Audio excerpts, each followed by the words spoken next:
Hello मेरे प्यारे बच्चों, स्वागत है आप सभी का एसपी स्टडी क्लासेस के एक और बेहतर वीडियो पर।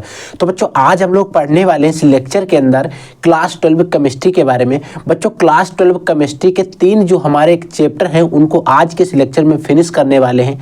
बच्चों जो अध्याय हमारा 1 है और अध्याय 2 है और अध्याय 3 है।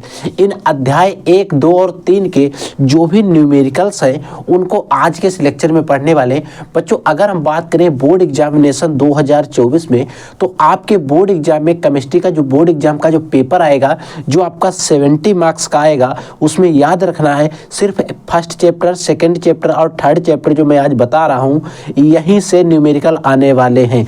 इससे बाहर आपका एक भी न्यूमेरिकल नहीं आएगा। तो अगर आपने इन तीनों चैप्टर के न्यूमेरिकल को अच्छे से समझ लिया, पढ़ लिया, इन चैप्टर्स के बारे में अध्ययन कर लिया, तो आपको न्यूमेरिकल्स की टेंशन तो लेना नहीं है। तो अगर आपको न्यूमेरिकल अच्छे से समझना है, कैसे में करना रहता है, इन सारी चीज़ों पर डिस्कस आज के इस लेक्चर में करने वाले हैं। बच्चों आज हम जो न्यूमेरिकल्स पढ़ेंगे, अगर आप लोग प्रीवियस ईयर क्वेश्चन पेपर या फिर मॉडल पेपर सॉल्व करते होंगे तो वहाँ पर आपको ये चीज़ पता लगेगी कि ये जो ऐसे न्यूमेरिकल हैं जो कई बार बोर्ड एग्जाम के पेपर्स में आ चुके हैं, और इन सभी न्यूमेरिकल्स को हम बिल्कुल आसान तरीके से, बिल्कुल अच्छे तरीके से डिस्कस करने वाले हैं, सॉल्व करने वाले हैं। तो इसीलिए आप वीडियो को ध्यान से देखिए, एक एक क्वेश्चन को समझते हुए चलना है। देखिए बच्चों हमारा जो पहला न्यूमेरिकल इसमें क्या कहा जा रहा है इसको ध्यान से समझिए। इसमें कह रहा है बच्चों 15 ग्राम पोटेशियम क्लोराइड, यानी कि 15 ग्राम हमारा पोटेशियम क्लोराइड है, उसको 1 लीटर जल में घोला गया है। यानी कि 15 ग्राम हमारा पोटेशियम क्लोराइड है, उसको 1 लीटर जल में घोल दिया गया है। अब कह रहा है कि हमने इस जल में अगर घोल दिया है तो विलयन की जो मोलरता होगी वो हमें बतानी है कितनी है। तो बच्चों विलयन की मोलरता की हमें गणना करना है। अगर बात करें बच्चों यहाँ पर हम गिवन वैल्यू की, किसकी बच्चों? गिवन वैल्यू, गिवन वैल्यू, यानी कि बच्चों जो मान हमें इस क्वेश्चन के अंदर दिए गए हैं। तो बच्चों यहाँ पर 15 ग्राम पोटेशियम क्लोराइड, यानी कि पोटेशियम जो क्लोराइड है इसका हमें भार दिया गया। क्या दिया गया? भार दिया गया। यानी कि पोटेशियम क्लोराइड मतलब KCl, और KCl का भार बच्चों दिया गया हमें है 15 ग्राम।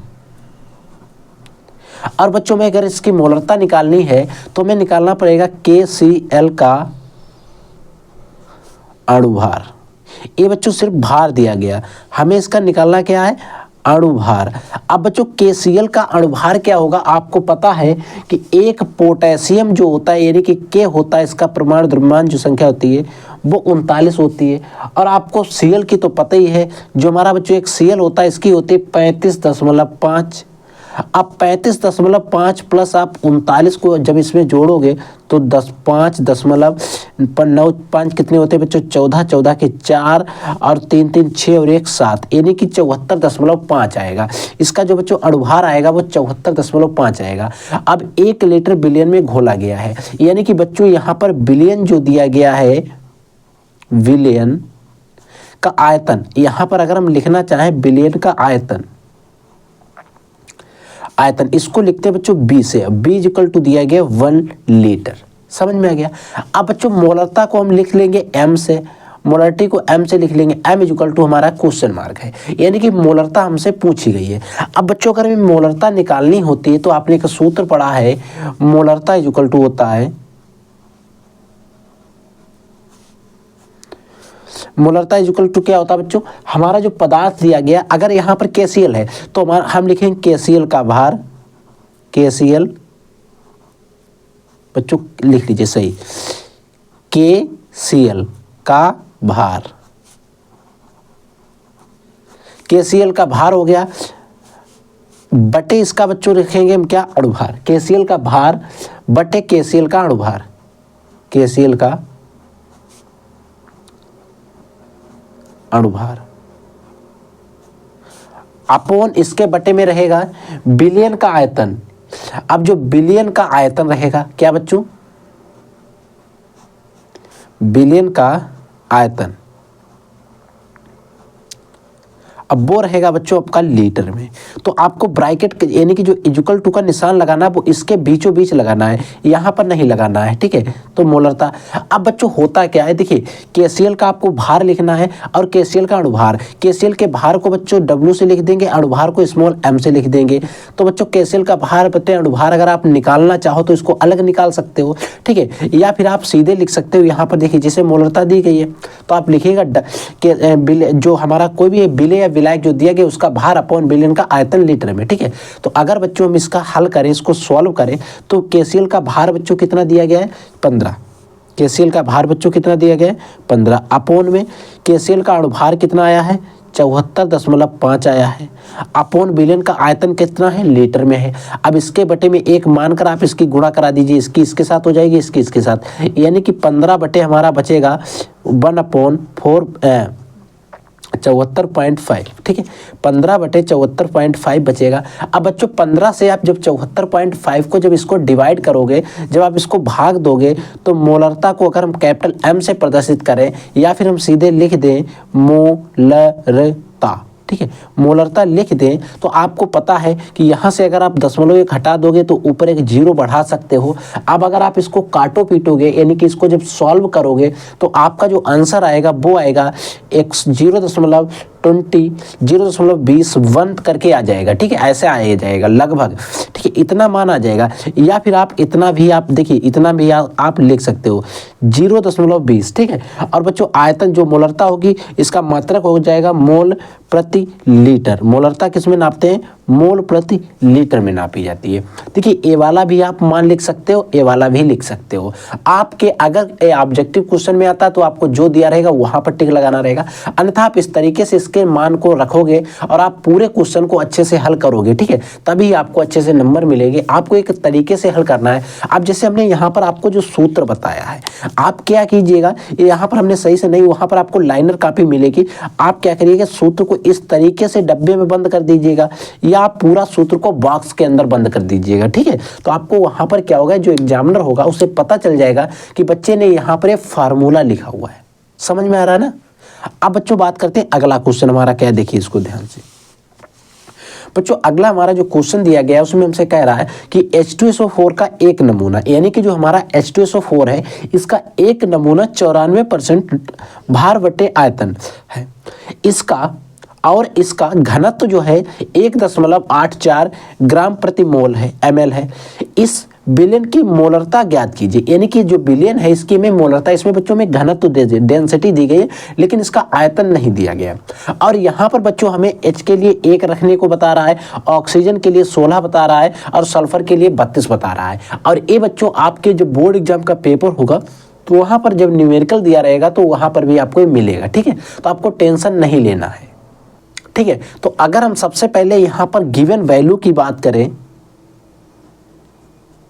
गिवन वैल्यू निकालें तो H2SO4 का एक नमूना है, इतना दिया गया 94, इसका घनत्व इतना दिया गया। अब बच्चों इसका जो घनत्व दिया गया है, हम लिखना चाहें तो इसका घनत्व लिख सकते हैं गिवन वैल्यू के अंदर। घनत्व में दिया गया 1.84 ग्राम प्रति ml, ठीक है, इसका एक घनत्व दिया गया। अब बच्चों अगर हम H2SO4 का अणुभार निकालें, क्योंकि हमें निकालना पड़ेगा, तो सबसे पहले हम निकाल ही लेते हैं H2SO4 का अणुभार। बच्चों H2SO4 का जो अणुभार आएगा वो आपको ध्यान से समझ लेना है। अब बच्चों H2SO4 का अणुभार की अगर हम बात करें तो आपको पता है हाइड्रोजन के लिए कितना रखना है 1। अब हाइड्रोजन है कितने, तो 1 में इंटू में क्या हो जाएगा 2, यानी कि हाइड्रोजन के लिए रखना कितना 1 है जो कि हमें कह रहा है, और है कितने 2 हैं, प्लस क्या है सल्फर 1 है और 1 सल्फर के लिए रखना कितना है 32, ठीक है। प्लस बच्चों ऑक्सीजन है कितने, 1 ऑक्सीजन के लिए रखना कितना है 16 और है कितने 4। अब इनकी गुणा करिए, देखिए 2 1 2 प्लस 32 32 प्लस 16 चक्को बच्चों कितने होते हैं 64 होते हैं। अब अगर इनको आप जोड़ोगे 4 2 6 2 8 हो जाएंगे और 6 3 9 हो जाएंगे, यानी कि बच्चों इसका जो अणुभार आएगा वो आपका आएगा 98। कितना आ जाएगा 98 बच्चों। अगर बच्चों ये 98 आ गया, अब अगर इसकी गिवन वैल्यू में अगर इसको हल करें, अगर सॉल्व करें इसको, तो हम क्या करेंगे बच्चों, जो भी हमारा नमूना दिया गया है इसको हम 100 ml में मानेंगे। किस में मानेंगे बच्चों 100 ml में मानेंगे, ठीक है। भाई हम किस में ml में यहाँ पर बात कर रहा है, तो हम इसको जो यहाँ पर 94% दिया गया है इसको 100 ml के अंदर मानेंगे। तो 100 ml या 100 मिली, ठीक है, 100 ml में हम किस में मानेंगे, 100 ml में H2SO4 का भार निकालेंगे, H2SO4 का भार। अब जो बच्चों H2SO4 का भार आ जाएगा, जितना परसेंट दिया गया जो उसी को हम ग्राम में कर देंगे, यानी कि इसका जो भार आएगा वो 94 ग्राम आ जाएगा। ठीक है, तो बच्चों यहाँ पर यानी कि 100 ml की अगर हम बात करें तो इसमें जो H2SO4 का भार आ गया वो हमारा आ गया 94 ग्राम। यहाँ पर याद रखना है जो आपको गिवन जो हमारे क्वेश्चन में परसेंटेज में वैल्यू दी रहेंगी वो लगभग भारी ही होता है हर जगह। ठीक है, अब ये हमें पता चल गया। अब बच्चों जो 100 ml नमूना दिया गया इसका कितना भार होगा, भाई 100 ml जो नमूना दिया गया इसका भी तो हमें भार पता होना चाहिए कितना है भाई, तभी तो हम विलायक का आयतन निकाल पाएंगे ना, नहीं निकाल पाएंगे ना, तभी निकाल पाएंगे बच्चों। तो बच्चों अगर हम बात करें जो हमें 100 ml यहाँ पर जो हमने माना है 100 ml जो 100 ml नमूने का भार हम लिख लेंगे। हाँ, 100 ml जो नमूना है इसका क्या भार होगा। अब जो बच्चों 100 ml नमूने का भार जो होगा वो क्या होगा, जो भी हमारा आयतन रहेगा, आयतन इनटू में डेंसिटी रहेगा, घनत्व। ठीक है, यानी कि इसका 100 ml जो हमने नमूना माना, जब इसका आप भार निकालोगे तो आप क्या करोगे, आयतन करोगे इनटू में हमारा घनत्व करोगे, और आयतन बच्चों हमारा कितना है, 100 है ml है। ठीक है, 100 है इनटू में घनत्व आपको पता ही 1.84 दिया गया, 1.84 दिया गया। ठीक है, अब बच्चों इसको जब आप हल करोगे, सॉल्व करोगे तो आपका लगभग जो आ जाएगा, 1 दशमलव हट जाएंगे, 184 आ जाएगा, 184 ग्राम। ये देखिए बच्चों 84 ग्राम जो आया है इन नमूने का भार आया है। याद रखिए अभी और भी सॉल्व करना है, अभी हमें आयतन नहीं पता चल पाएगा। ठीक है, अब बच्चों क्या आया है, यहाँ पर नमूने का भार आया है।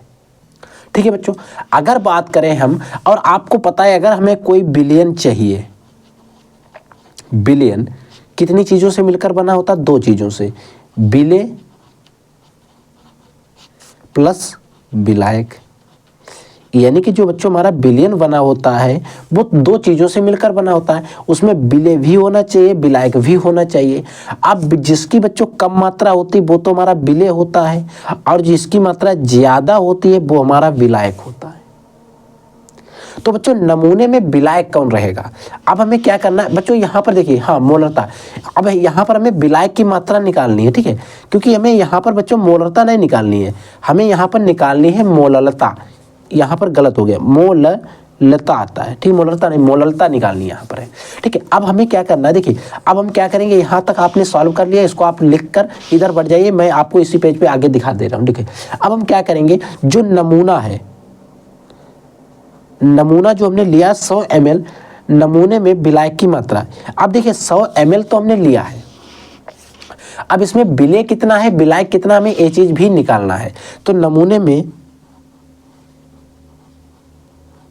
विलायक की मात्रा, जो बच्चों हमारा नमूना है इसमें विलायक की मात्रा कितनी होगी भाई, इसमें विलायक की जो मात्रा है वो हमें निकालना है। अब जो बच्चों हमारा नमूना आया है वो आया है 184 ग्राम, जो हमारा नमूना आया है, जो नमूने का भार आया है टोटल, वो कितना आया, 184 ग्राम। अब जो हमें अगर नमूने में विलायक की अगर मात्रा निकालनी हो तो ये जो आया पूरा बिलियन आया है। ठीक है, तो अगर नमूने में विलायक की मात्रा हमें निकालनी हो तो जो हमारा बिलियन है उसी से विलेय को माइनस कर देंगे भाई। तो हमारा 184 ग्राम ये आया है, कितना आया है, 184। अब हम क्या करेंगे, माइनस कर देंगे इस वाले वैल्यू को, कितना है, 94 ग्राम है जो हमें दिया गया था। जब बच्चों आप इससे 94 ग्राम को माइनस करोगे, 184 से 94 ग्राम जब माइनस कर दोगे आप लोग, तब हमारे पास क्या बचा, 94 यानी कि 90 ग्राम। ये बच्चों यहाँ पर मान बचेगा 90 ग्राम। अब यहाँ पर हमें निकालनी है मोलरता, तो मोलरता में हमें क्या चाहिए होता है, किलोग्राम में मान चाहिए होते हैं। अगर बच्चों 90 ग्राम को अगर आप किलोग्राम में चेंज करोगे तो आ जाएगा 0.09 ग्राम, केजी, किलोग्राम। ठीक है, क्योंकि इसमें आप 1000 से भाग दोगे, ठीक है, ग्राम से आपको किलोग्राम में चेंज करना है। ठीक है, तो आप जब 1 किलोग्राम में आप चेंज करोगे तो 0.09 आ जाएगा। ठीक है, किलोग्राम आ जाएगा। अब बच्चों में यहाँ पर लगाना है सूत्र, क्या लगाना है, सूत्र लगाना है। अब बच्चों जो मोललता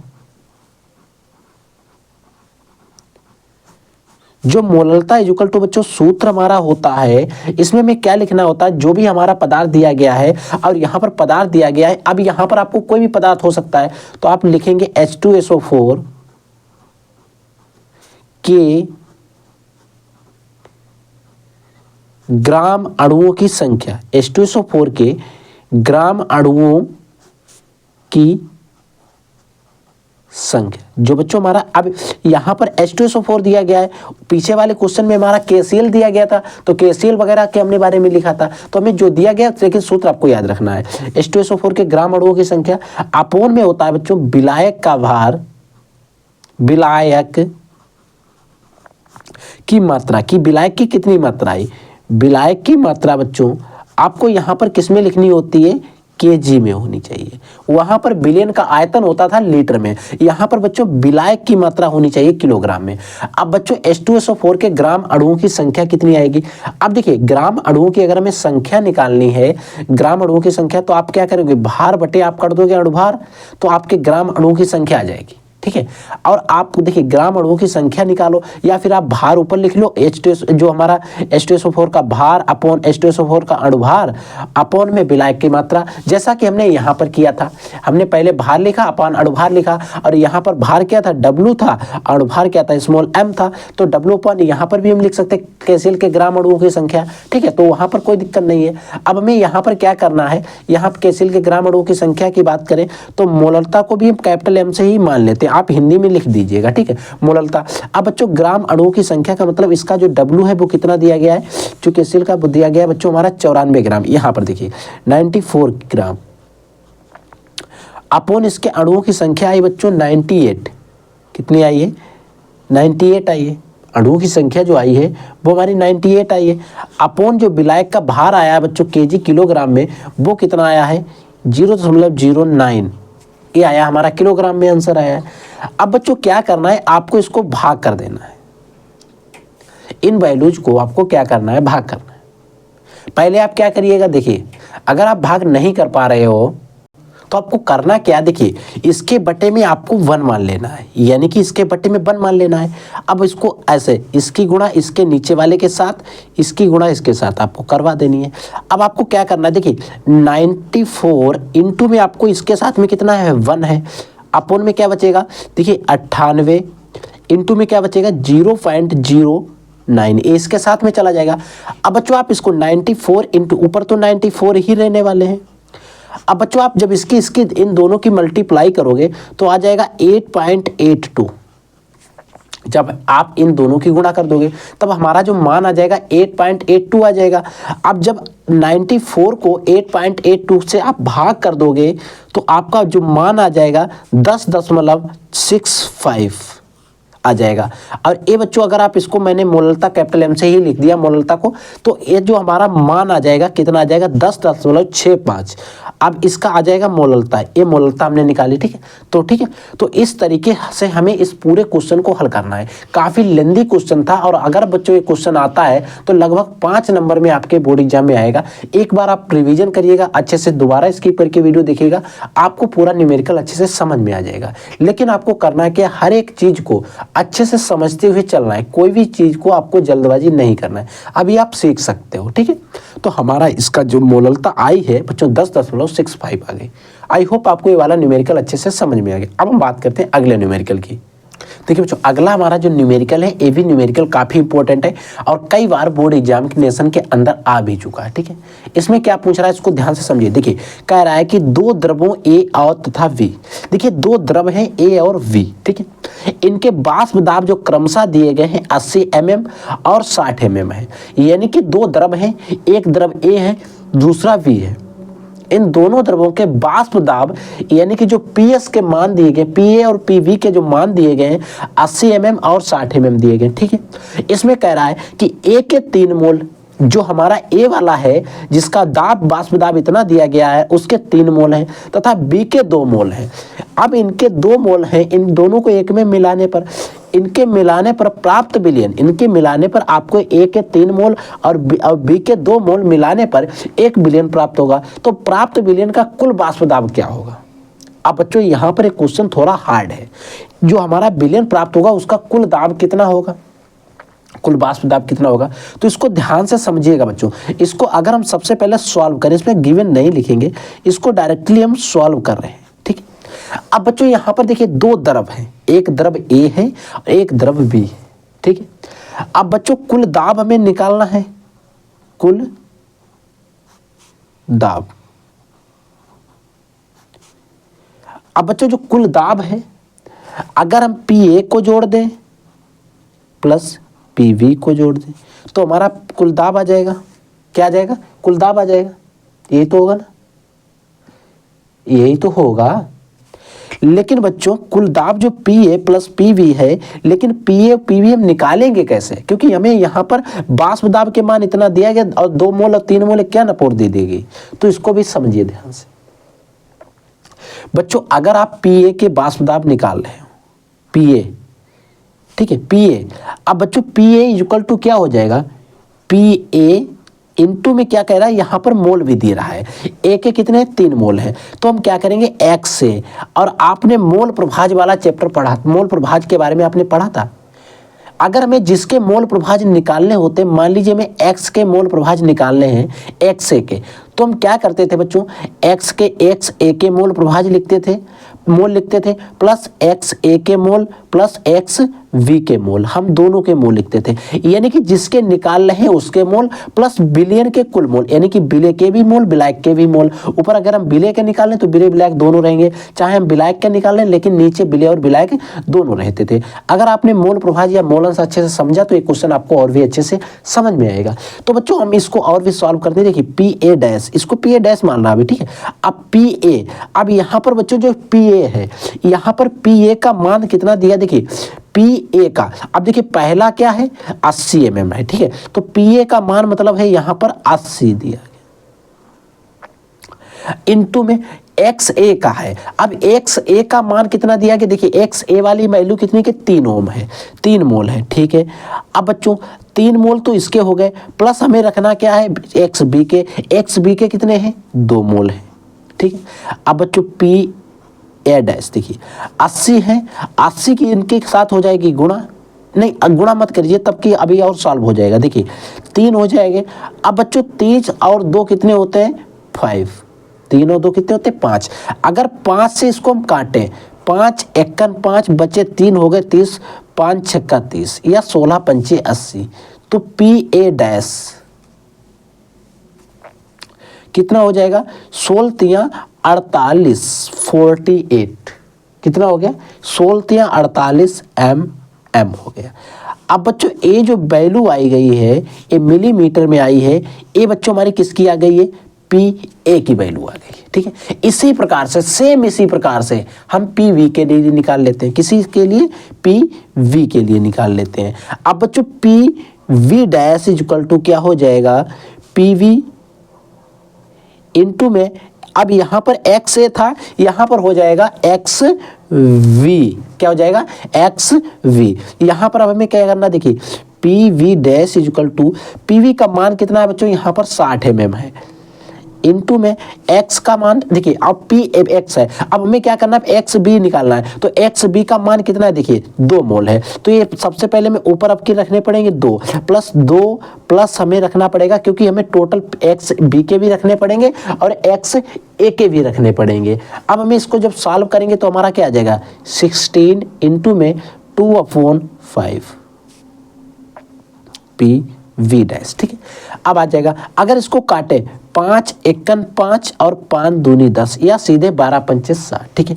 अब P V dash is equal to आ गया, 12 और 2 की गुणा करेंगे तो आ जाएगा 24 M.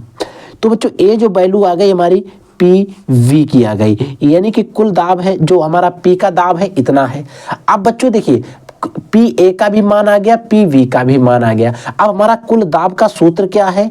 P A plus B. अब हम अगर इन दोनों मानों को जोड़ दें, कुल दाब इक्वल टू हो जाएगा बच्चों, हम P A dash plus P V वा, इन दोनों को जोड़ दें। अगर हम इन दोनों को जोड़ेंगे तो पी ए का मान आया 48 प्लस पी वी का मान आया है 24। ठीक है, इतना ही तो आया है। अगर इनको जोड़ेंगे तो हमारा एक मान आ जाएगा 8 और 4 कितने होते हैं 12 के 2 बच्चों, 4 और 2 और 1 6 होते हैं और 1 7, यानी कि 72।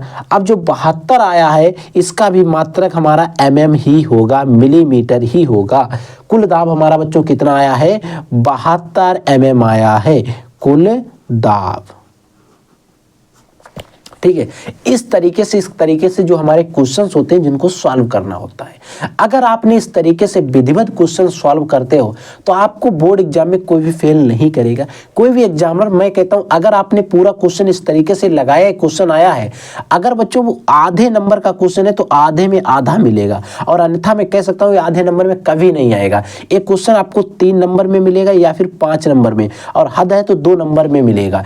और इसमें अगर आप इस तरीके से विधिवत तरीके से हल करते हो, सॉल्व करते हो, तो 2 में 2 पूरे नंबर मिलेंगे। ठीक है, ये चीज आपको याद रखना है, सॉल्व करना है, अच्छे से सॉल्व करना है। ठीक है, अब हमने कुल दाब निकाल दिया, फिर हमने पीए पीएस वगैरह निकाल दिया। आप चाहे सूत्र को मैंने साइड में लिखा है, आप इसको भी आप क्या करिए ऐसे डॉट बनाकर ऐसे आप मेंशन कर दीजिएगा। यहाँ पर देखिए, यहाँ के लिए एक्स ए के लिए हमने मेंशन कर दिया था, लेकिन यहाँ पर एक्स बी के लिए अगर आप मेंशन करोगे तो ऐसे लिख दीजिएगा X B plus X V plus X A. इस सूत्र को मेंशन करके आप ऐसे छोड़ दीजिएगा, ब्रैकेट लगा दीजिएगा, तो आपको और अट्रैक्शन, यानी कि एग्जामिनर कहेगा बच्चे ने हर एक वो चीज दिखाने का प्रयास किया है जो इस क्वेश्चन में हमसे पूछी जा रही थी, उसने क्या किया है। और आप अगर ऐसे छोड़ के एक्स बी मान रख दोगे तो वो सोचेगा कुछ है, यानी कि बच्चे ने रटा हुआ है। जब आप हर एक स्टेप को अच्छे से लिखोगे तो आपकी कॉपी भी भरेगी। ठीक है, कॉपी भी भरेगी, आपके पेज भी बढ़ेंगे। ज्यादा लिखा होगा तो एग्जामिनर कहाँ तक नंबर काटेगा, आपको अच्छे से अच्छे नंबर देगा। समझ में आ गया। अब बात करते हैं बच्चों, अगला हमारा एक क्वेश्चन है, वो भी काफी इंपॉर्टेंट क्वेश्चन है, इसको भी बहुत अच्छे तरीके से ध्यान से आपको समझना है। देखिए बच्चों, इस न्यूमेरिकल में हमसे क्या पूछा जा रहा है, इसको भी ध्यान से समझिए। यहां पर कह रहा है कि 0.707 ग्राम कार्बनिक यौगिक को, इतने ग्राम कोई एक हमारा कार्बनिक यौगिक है, इस कार्बनिक यौगिक को बच्चों, इस कार्बनिक यौगिक को 10 ग्राम एसीटोन में घोलने पर, अब जो हमारा कार्बनिक यौगिक है उसका नाम नहीं दे रहा है, उस कार्बनिक यौगिक को 10 ग्राम एसीटोन में घोलने पर क्वथनांक वृद्धि 56.88 डिग्री सेंटीग्रेड तक पाई गई है। क्वथनांक वृद्धि, कार्बनिक यौगिक का अणुभार ज्ञात कीजिए, यानी कि जो कार्बनिक यौगिक है इसका आपको अणुभार बताना है। एसीटोन का क्वथनांक हमें इतना दिया गया है, यानी कि इसने की जो वृद्धि है एसीटोन में घोलने पर वृद्धि इतनी दी गई है, क्वथनांक कितना दिया गया, तो आणविक उन्नयन स्थिरांक, यानी कि जो आणविक उन्नयन स्थिरांक का जो मान है वो हमें दिया गया है यहाँ पर, यानी कि एक तरीके से दिया गया आणविक उन्नयन स्थिरांक इतना है।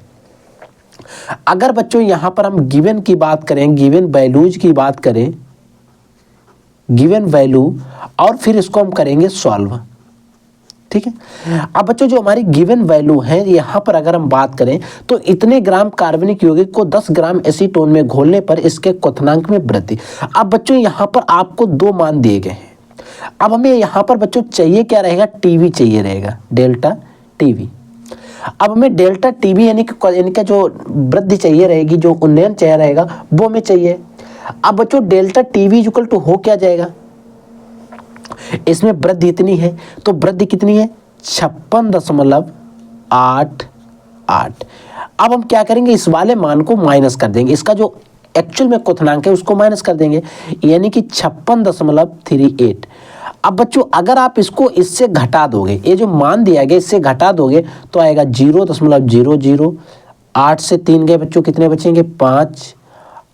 ठीक है, 8 से 3 गए 5 और 8 से 8 को 0। ठीक है, लगभग इतना आ गया है। ठीक है, ये जो मान आ गया हमारा डेल्टा टी बी का आ गया। ठीक है, ठीक है। अब बच्चों यहाँ पर आणविक उन्नयन स्थिरांक, आणविक उन्नयन स्थिरांक को लिखते हैं बच्चों हम केवी से। केवी का मान दिया गया 16.7। ठीक है बच्चों, यहाँ पर 16.7 दिया गया। अभी मात्रक दिया गया लिख लेना। ठीक है, अब 16.7 दिया गया है। अब बच्चों यहाँ पर हमें W के मान दो दिए, इतना ग्राम और इतना ग्राम। एक W को मानेंगे बच्चों हम कैपिटल और एक W को मानेंगे स्मॉल। अब बच्चों में कैपिटल W का मान कौन सा रखना है, स्मॉल W का मान हमें कौन सा रखना है। बच्चों वो मान आपका स्मॉल W का होगा जो कम होगा, यानी कि ए वाला मान कम है क्योंकि 0.707 है। अब जो कैपिटल W का मान रखेंगे 10 ग्राम रखेंगे। कितना रखेंगे, 10 ग्राम, ए भी 10, इतना ग्राम, यानी कि कैपिटल W स्मॉल W के मान आ गए। अब जो मेन बात आती, सर हमें ये सारी चीज आप लिखवा रहे हो लेकिन हम इसमें सूत्र कौन सा लगाएंगे। अगर बच्चों यहाँ पर हमें इसकी मोलर यानी कि इसका जो अणुभार है m इक्वल टू हमसे क्वेश्चन मार्क, यानी कि इसका जो अणुभार है m हमसे पूछा गया है। m इक्वल टू हमने एक सूत्र पढ़ा था, आप लोगों ने भी पढ़ा होगा अगर आप हमारे साथ पढ़ाई कर रहे हैं। 1000 इंटू में होता है बच्चों केवी, इंटू में होता है स्मॉल w, अपोन में होता है डेल्टा टीवी, प्लस इंटू में होता है कैपिटल W। ये जो है हमारा एक सूत्र होता है, और इस सूत्र अगर आप कोई भी लिखते हैं, अगर आपको अच्छे से आता है तो आप इस तरीके से बॉक्स के अंदर भी बंद कर सकते हो, ठीक है। ये तो बच्चों हमारा हो गया सूत्र। हमें यहाँ पर m चाहिए, हमने निकाल लिया। अब हमें m निकालने के लिए हम क्या करेंगे, इसमें सारे मान को पुट करेंगे। अब 1000 है वो तो पहले से, उसमें हम कोई चेंजमेंट नहीं करेंगे। केबी का मान बच्चों में दिया गया है ए वाला 16.7 इंटू स्मॉल W का मान है ए वाला दिया गया है, कहाँ स्मॉल W का है 707, ठीक है। अपोन में बच्चों क्या आ जाएगा, डेल्टा टीवी का जो मान दिया गया बच्चों, दिया गया, सॉरी हमने डेल्टा टीवी लिख दिया, कितना आया है 0.5 या 50 भी लिख सकते हो, ठीक है, कोई दिक्कत नहीं। इंटू में क्या दिया गया देखिए ध्यान से। अब हमें कैपिटल W का मान दिया गया है 10 ग्राम, भाई इतना ही तो दिया गया। अब बच्चों अगर आप इसको भाग कर दोगे, इसको सॉरी इसकी आप गुणा करिएगा, देखिए 1000 गुणे 16.7 इंटू 0.707 अपोन में, जब आप इन दोनों मानों की गुणा करोगे, जब आप इन दोनों मानों की गुणा कर दोगे तो यहां पर आप आ जाएगा 5, ठीक है। अब ये 5 आ गया, इसको काट दीजिए, 5 दूनी हो जाएगा हमारा इधर 10, ठीक है। अब m इक्वल टू देखिए क्या आ जाएगा बच्चों, m इक्वल टू हो जाएगा हमारा 200 गुणे में हो जाएगा 16.7 गुणे में हो जाएगा 0.707। अब यहाँ पर हमारे कई सारे दशमलव लगे हुए हैं, देखिए यहाँ पर हमारा दशमलव लगा है 1 2 3 संख्या के बाद, ठीक है। यहाँ पर 0 कितने हैं, 2 हैं। तो अगर हम यहाँ पर इस दशमलव को अगर हटाएं तो यहाँ से एक 0 काट देंगे, इस दशमलव को हमने हटा दिया और इसका एक 0 हमने कर दिया कैंसिल, ठीक है। तो m इक्वल टू हमारा क्या बच गया, देखिए इधर बच गया 20 गुणे 167 गुणे 0.707, ठीक है। अब बच्चों आपको क्या करना है, ये जो आपको मान आए हैं इन आप इसके बाद में आप इधर देखिएगा, ठीक है बच्चों, इधर देख लीजिएगा। अब आपके जो 20 गुणे 167 गुणे 0.707, अब इन मानों की हमें क्या करना है, मल्टीप्लाई, गुणा करनी है, ठीक है। अब बच्चों आपको क्या करना है, इसकी मल्टीप्लाई आप गुणा करके देख लेना, और गुणा करके आप देख लेना इसका जो m का मान आ जाएगा बच्चों, आ जाएगा 2361, दशमलव में आएगा 38, ठीक है। तो 0.38 और इसका जो मात्रक हो जाएगा ग्राम में हो जाएगा, ठीक है, नो टेंशन। तो इस तरीके से आपको पूरा अच्छे से हल करके मैंने आपको बता दिया, ठीक है। कोई भी न्यूमेरिकल आता है, कैसा भी न्यूमेरिकल होता है, इस तरीके से आप हल करिएगा। इसका जो बच्चों अणुभार आएगा, जो हमारा कार्बनिक यौगिक है जिसका अणुभार हमें नहीं बताया गया था, उसका आएगा 2361.38, ठीक है, समझ में आ गया। यानी कि जो यहाँ पर m का मान हमसे पूछा जा रहा था 2361.38 आएगा, ठीक है, समझ में आ गया। अब हम बात करते हैं बच्चों अगले न्यूमेरिकल की। देखिए बच्चों अगला हमारा जो न्यूमेरिकल उसमें हमसे कह रहा है कि 27 डिग्री सेंटीग्रेड पर 2% यूरिया विलयन का परासरण दाब ज्ञात कीजिए। देखिए क्वेश्चन हमारा सिर्फ एक लाइन का है, बहुत छोटा है लेकिन बहुत लेंदी है। हर एक टॉपिक, हर एक चीज को, हर एक कॉन्सेप्ट को आपको यहाँ पर समझना पड़ेगा। और देखिए यहाँ पर हमें दिया रहा है कि विलयन स्थिरांक का मान हमें दे दिया गया है कि 0.0821 होता है, ठीक है। लंबा होता है, 109 तक होता है, तो कोई दिक्कत नहीं। हमें यहाँ पर इतना मान दिया गया तो हमें इतना मान यहाँ पर रखना है, आर का, विलेन स्थिरांक का। अब 27 डिग्री सेंटीग्रेड पर हमें दे रहा है, सिर्फ 27 डिग्री की बात कर रहा है, और 2% यूरिया का विलेन है। अब हमें परासर दाब पी हमसे पूछ रहा है। अब देखिए हम इसको करेंगे सॉल्व, या हम नोट कर लेंगे गिवन वैल्यू, गिवन वैल्यू। ठीक है, अगर बच्चों गिवन वैल्यू की बात करें तो 27 डिग्री सेंटीग्रेड यानी कि टी का मान दिया गया 27 डिग्री सेंटीग्रेड। ठीक है, अब यहां पर आपको पता है कि तापमान हमें सेंटीग्रेड में नहीं चाहिए, किसमें, केल्विन में। अब केल्विन में बनाने के लिए हम इसमें क्या करेंगे, 273 जोड़ देंगे। कितने, 273 जैसे हम जोड़ेंगे तो इसका मान आ जाएगा बच्चों 300, और 300 हो जाएगा केल्विन। बात कितनी, 27 डिग्री, अगर डिग्री से हमें केल्विन में बदलना है तो 273 हम जोड़ देते हैं। ठीक है, तो ये हो गया। अब बच्चों जो विलेन स्थिरांक है, यानी कि बच्चों यहाँ पर आर का मान हमें दिया गया है 0.082, इतना दिया गया। अब बच्चों यहाँ पर पूछा कि इतने % यूरिया है, यहाँ पर हमें यूरिया का भार यहाँ पर यानी कि ग्राम वैल्यू दी गई है, डब्लू का मान कितना है, 2% यानी कि 2 ग्राम मान लीजिए हमने। अब हमसे कह रहा है कि परासरण दाब। अब बच्चों परासरण दाब को लिखते हैं हम पी से, अब P equal to question mark. लेकिन बच्चों जो हम परासरण दाब जिससे हम निकालते हैं वो हमारा सूत्र क्या होता है बच्चों, सूत्र एक होता है P equal to RT upon B होता है।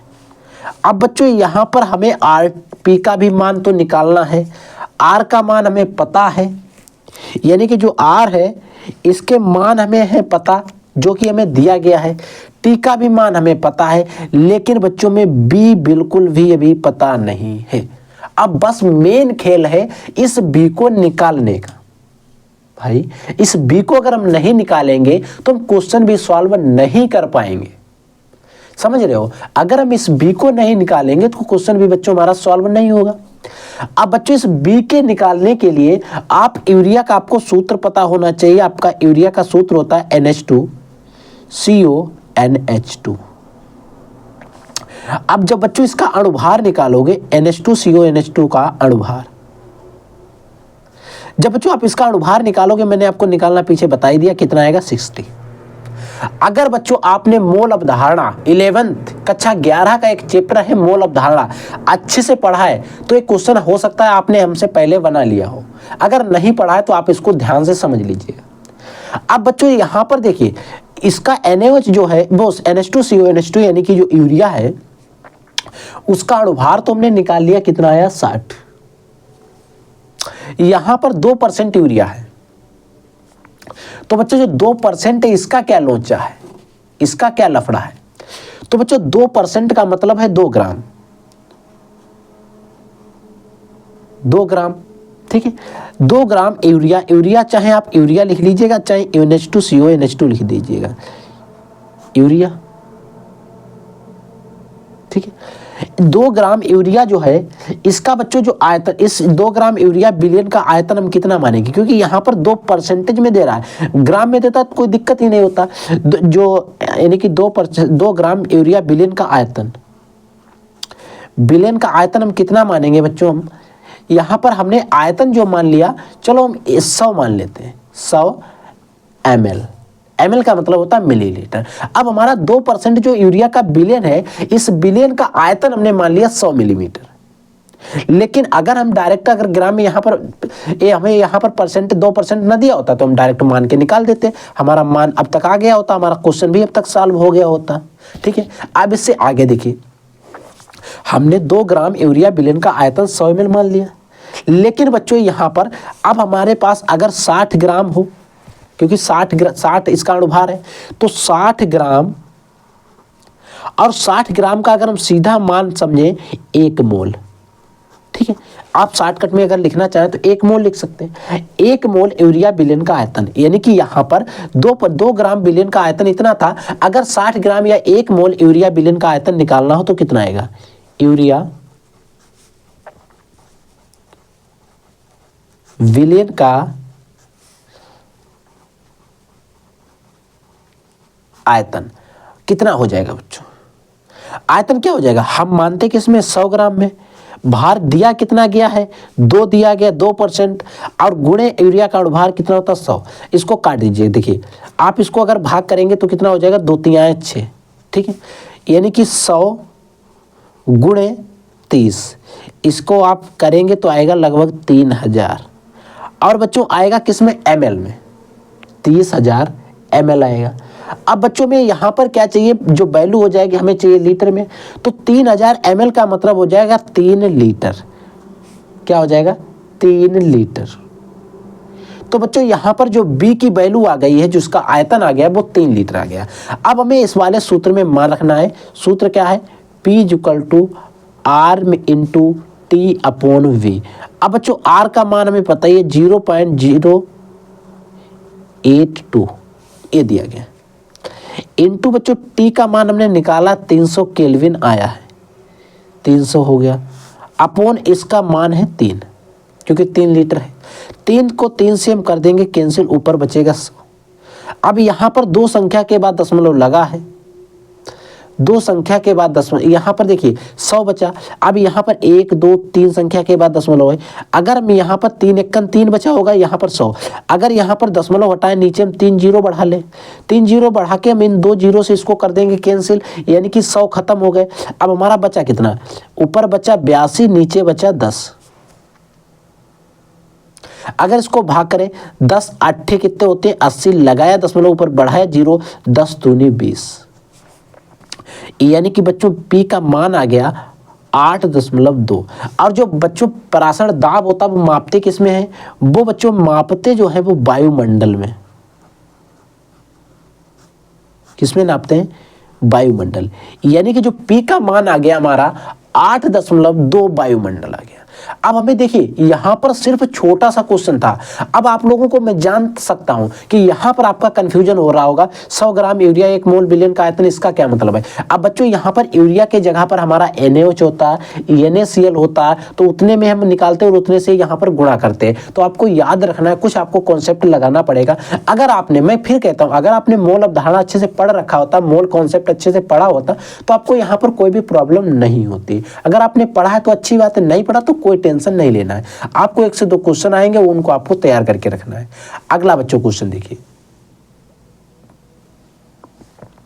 अगला क्वेश्चन बच्चों हमसे पूछा जा रहा है कि CuSO4 विलेन को 2 एम्पीयर की धारा से 450 सेकेंड तक, देखिए CuSO4 का विलेन है, उस विलेन को 2 एम्पीयर की धारा से 450 सेकेंड तक विद्युत अपघटित किया जाता है, यानी कि विद्युत अपघटित किया गया है कितने 450 सेकेंड तक इतने एम्पीयर की धारा से। कैथोड पर हमारा जो उसका कैथोड होगा, उस कैथोड पर निक्षेपित कॉपर के द्रव्यमान की गणना कीजिए। और Cu के लिए हमें यहाँ पर 63 दिया गया है, ठीक है। अगर हम बात करें यहाँ पर बच्चों गिवन वैल्यूज की, गिवन वैल्यू यानी कि कुछ मान हमें जो दिए गए। अब बच्चों दिया गया है, धारा दी गई है, I = दिया गया है 2 एम्पीयर, ठीक है, इतने सेकेंड, यानी कि जो हमें यहाँ पर टाइम दिया गया है, T का सम्मान दिया गया है, वो दिया गया 450 सेकेंड, ये सी, ठीक है, सेकेंड दिया गया। अब बच्चों अगर हम सबसे पहले बात करें कैथोड पर, यहाँ पर कैथोड पर निक्षेपित कॉपर द्रव्यमान की गणना करना। अगर बच्चों में सबसे पहले यहाँ पर बनानी होगी कैथोड पर अभिक्रिया Cu की, कैथोड पर अभिक्रिया। अब हमें Cu की बच्चों कैथोड पर अभिक्रिया भी बनानी होगी ना, तभी तो हम इसको हल कर सकते हैं। कैथोड पर अभिक्रिया क्या होगी, इसको ध्यान से समझिए। अगर आप कैथोड पर अभिक्रिया को अगर, क्योंकि बना देना चाहिए हमको, Cu पर कितने होते हैं, डबल पॉजिटिव होता है, हमें बनाना क्या है, Cu बनाना, ठीक है।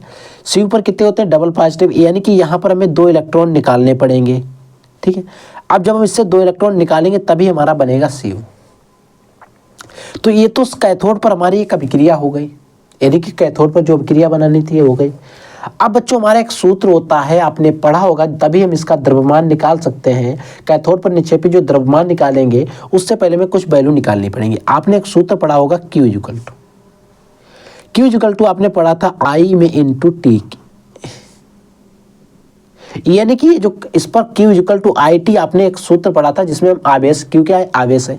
अगर बच्चों यहाँ पर हम आवेश की बात करें, कैथोड पर आवेश कितना होगा, तो बच्चों I का मान दिया गया 2 इंटू T का मान हमें दिया गया 450, 50 45 दूना 90, यानी कि 900। आवेश का मात्रा किसमें, आवेश बच्चों नापते किसमें, कूलाम में। यानी कि Q का मान आ गया बच्चों, जो Q इक्वल टू आ गया 900 कूलाम। ठीक है, यानी कि जो बच्चों Q का जो मान आ गया बच्चों हमारा है, वो आ गया है 900 कूलाम। ठीक है, अब बच्चों में क्या करना पड़ेगा, कॉपर का तुल्यांकी भार भी तो निकालना पड़ेगा। कॉपर का तुल्यांकी भार E का मान होता है। अगर हमें कॉपर का तुल्यांकी मान नहीं पता है, तुल्यांकी भार नहीं पता है, तब हम इसका कॉपर का निक्षेपित द्रव्यमान कैसे निकाल सकते हैं। हम निकालेंगे कॉपर का Cu या यानी कि कॉपर का तुल्यांकी भार। अब बच्चों जो कॉपर का तुल्यांकी भार होता है इसको हम लिखते हैं E से प्रदर्शित करते हैं। E इक्वल टू क्या हो जाएगा, देखिए कॉपर का तुल्यांकी भार निकालने के लिए हमें कॉपर का परमाणु क्रमांक, परमाणु भार कितना होता है, 63 लिखना पड़ेगा द्रव्यमान संख्या। ठीक है, अपन देखिए यहाँ पर अब आपको पता है कि वैल्यू क्या रखें। अब यहाँ से दो जितने इलेक्ट्रॉन के बारे में बात की गई, यहाँ पर कितने हमने 2 बढ़ाए थे, 2 इलेक्ट्रॉन, तो हमें यहाँ पर 2 से भाग देना। क्या करना है, 2 से भाग देना। 2 तिहाई कितने होते हैं बच्चों, 6, 2 एकन 2, लगाया दशमलव, बढ़ाया 0, बचा 1, 2 पंचे 10, यानी कि तुल्यांकी भार यानी कि E इक्वल टू आ गया 31.5। और बच्चों जो तुल्यांकी भार होता है इसका जो मात्रक होता है ग्राम तुल्यांक इनवर्स होता है। क्या होता है, ग्राम तुल्यांक इनवर्स। तो E का मान आ गया। अब बच्चों में निकालना है, अब मेन पॉइंट पर हम बात करेंगे, क्योंकि E का मान भी निकाल लिया हमने, Q के मान भी निकाल लिए। अब हम बात करेंगे कैथोड पर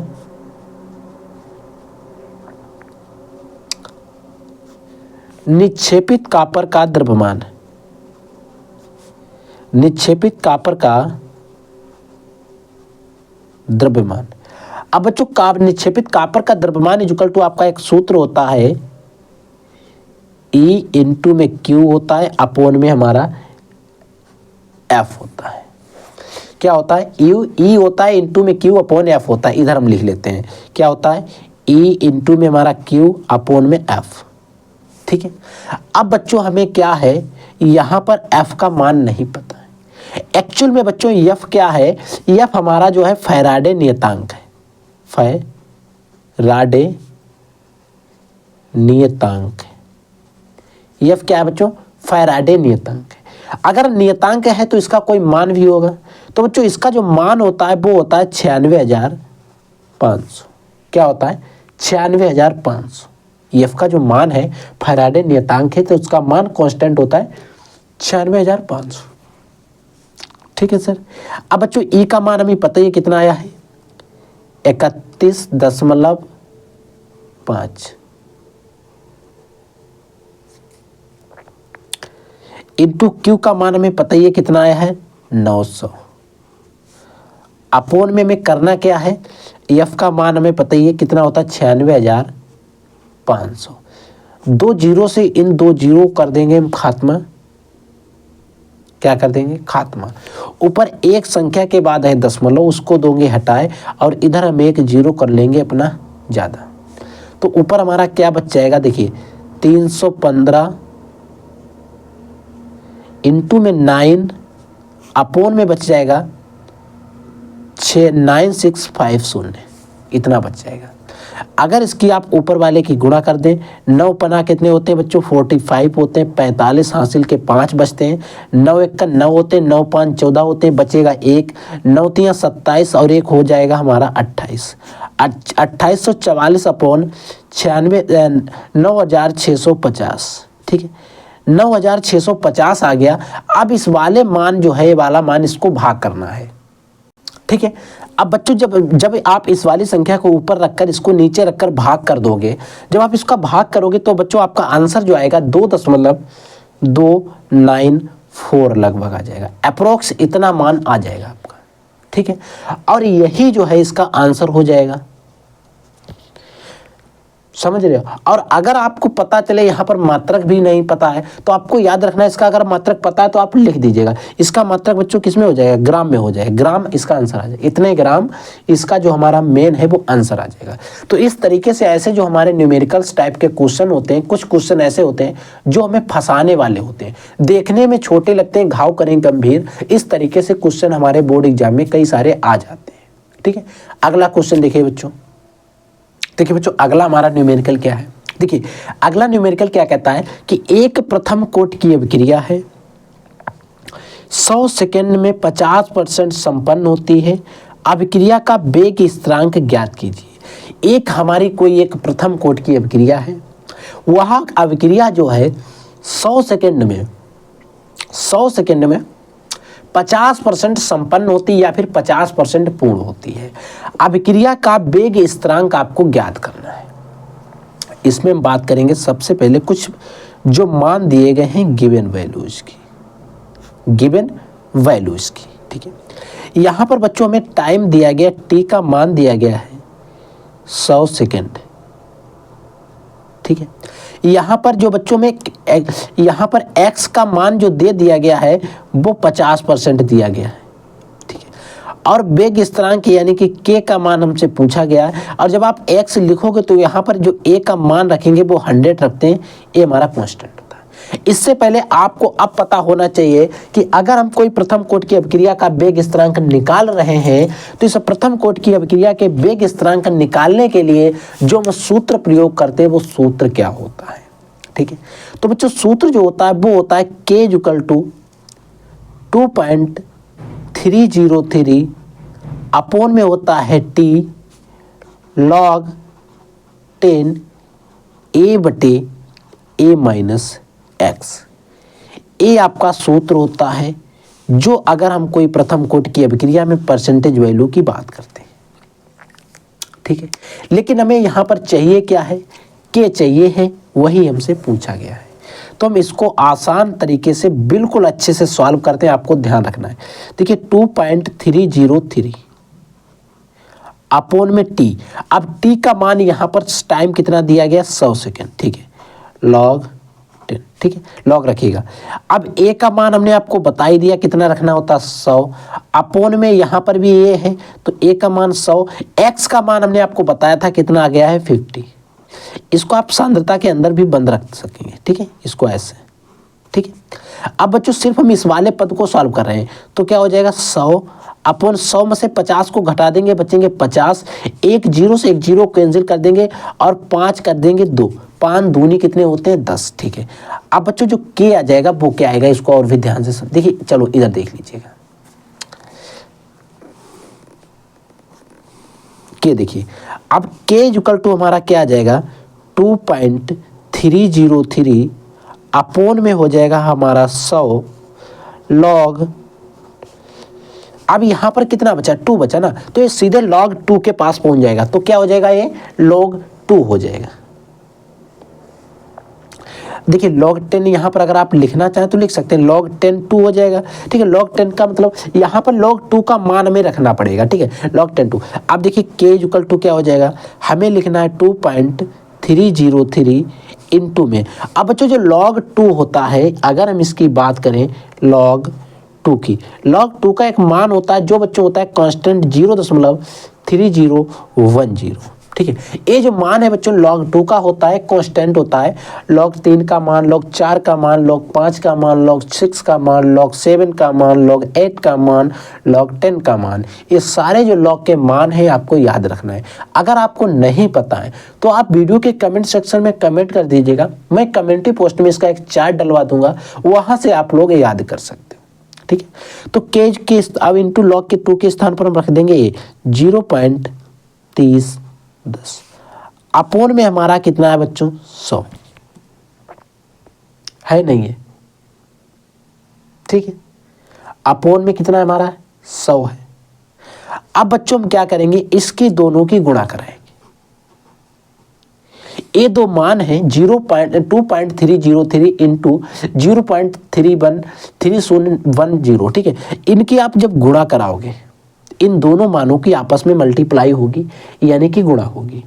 जब आप इन दोनों मानों की गुणा कराओगे तो हमारा एक मान आ जाएगा 0.693 अपॉन में आप इन दोनों की गुणा इतनी आएगी और अपॉन में आपका रहेगा 100 यानी कि 100। अब बच्चों जब इसको आप 100 से भाग कर दोगे, जो भी मान हमारा आया है, ये जो मान 0.693 दिया गया है, इसको आपको क्या करेंगे, जब आप 100 से भाग कर देंगे यानी कि 2 जीरो है तो 10 दशमलव इधर और बढ़ जाएगा, यानी कि 0.00693 हो जाएगा।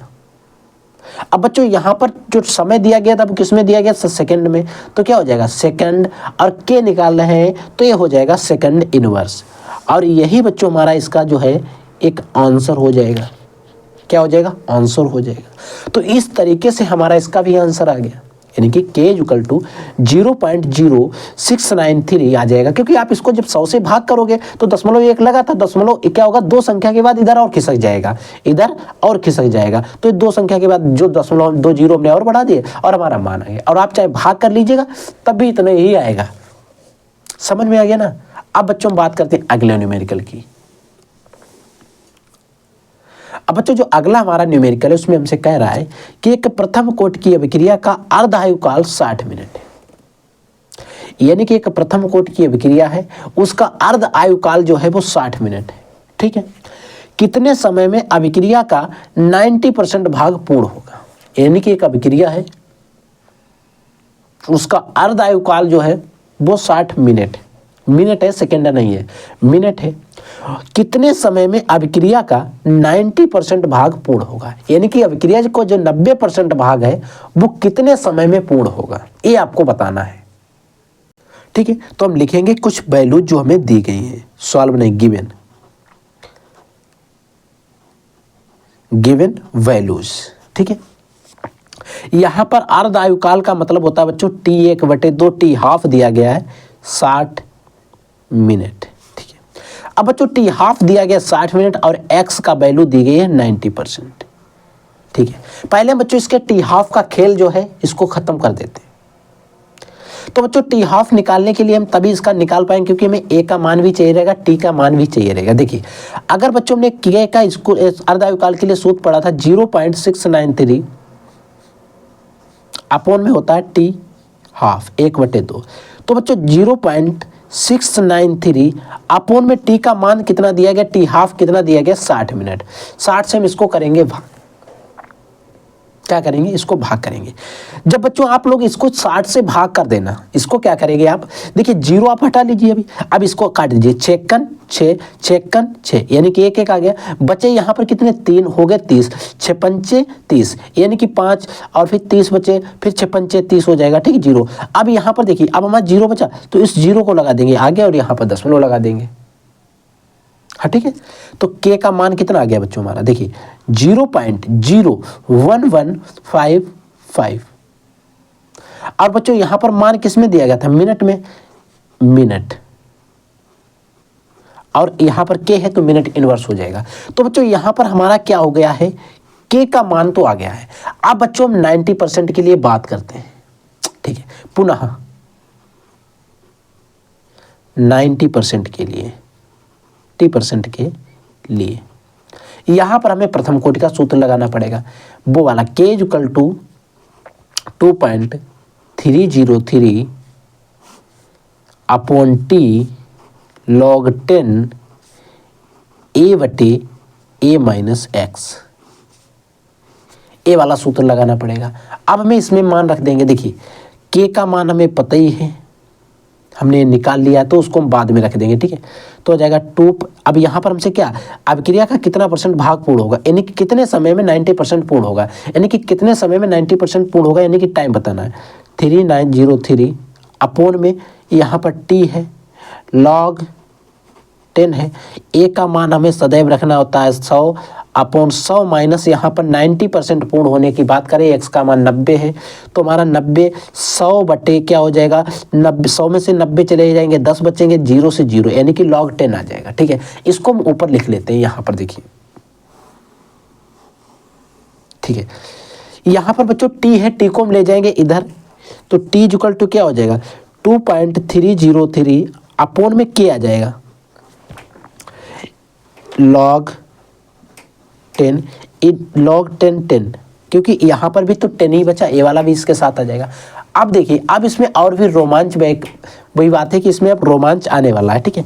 अब बच्चों 2.303 अपॉन, अब हमें के का मान पता है, ए मान हम लोग निकाल चुके, तो के स्थान पर ये रख देंगे 0.01155 इंटू लॉग 10 का जो मान होता है बच्चों याद रखना, लॉग 10 इसका जो मान होता है वो होता है 1। तो अगर हम इसमें 1 से गुणा करेंगे तब भी हमारा इतना ही रहने वाला है, ठीक है। अब बच्चों टी जो है यहाँ पर कितने परसेंट की बात की जा रही थी, 90% की, तो टी 90 भी लिख सकते हो, टी 90 या टी 90%। अब बच्चों आपको करना क्या है, ये जो आपका 2.303 है अपोन में 0.01155 है, इसको आपको भाग करना है। अब बच्चों जब टी 90 है, या आप खाली टी भी लिख सकते हैं, 90% पूर्ण होने में लगा समय, हमें टी तो निकालनी है, ठीक है। अब आप इस वाली संख्या से इस वाली संख्या को जब भाग दोगे, क्या करोगे, जब भाग दोगे तो अप्रोक्स मान आएगा 199.6939 मिनट, क्योंकि टी निकालने हैं। अब हो सकता है आपकी बुक में कभी कभी क्या होता है कि टी 90 या फिर खाली टी का मान यहाँ पर 200 भी दे सकता है। कितना दे सकता है, 200, तो 200 मिनट, ठीक है, मिनट। तो वो मान भी लगभग गलत नहीं, वो दशमलव हटाते थे, कहाँ दशमलव लगाओगे अप्रोक्स में, तो वहाँ पर 200 भी दे सकते हैं। लेकिन बच्चों जो हमारा करेक्ट आंसर है, सटीक आंसर है, वो हमारा 199.39 है, 199.39। ये जो मान है जो हमने निकाला है, ये हमारा बिल्कुल करेक्ट मान है।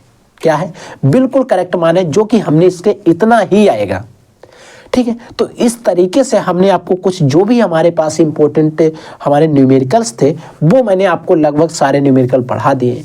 अगर आपके पास कोई ऐसा न्यूमेरिकल फंसता है, ऐसा क्वेश्चन फंसता है जो आपसे सॉल्व नहीं होता है, क्या नहीं होता है, सॉल्व नहीं होता है, अब वो चाहे क्वेश्चन हो, चाहे न्यूमेरिकल हो, या फिर चाहे फिजिक्स का डेरिवेशन क्यों ना, तो आपको करना क्या है, वीडियो के कमेंट सेक्शन में जाना है, कमेंट करके उसको टाइप कर देना है, या आप कम्युनिटी पोस्ट में जाकर चैनल के वहां पर भी टाइप कर सकते हो। क्योंकि आप जब हमसे क्वेश्चन पूछोगे, सवाल पूछोगे, तभी हम उनका जवाब दे सकते हैं। समझ रहे हो मेरी बात को, अंत हमें नहीं पता चल जा पाएगा बच्चों कि आपको क्या प्रॉब्लम है, ठीक है। तो कोई भी क्वेश्चन आपके मन में होता है, कोई भी डाउट होता है, तो आप 100% उस डाउट को, आपके मन में जो कुछ भी शंका है उसको पूछिएगा, हम उसका आपको सोल्यूशन वीडियो या फिर आपको जवाब दे सकेंगे। तो उसको आपको जवाब देने का पूरा प्रयास करते हैं बच्चों, तो हम आपके साथ जुड़ते रहेंगे। तो आप लोग बने रहिए हमारे साथ और करते रहिए मेहनत। अब मिलते हैं किसी एक नेक्स्ट वीडियो में नए धमाकेदार टॉपिक के साथ, तब तक के लिए जय हिंद, वंदे मातरम।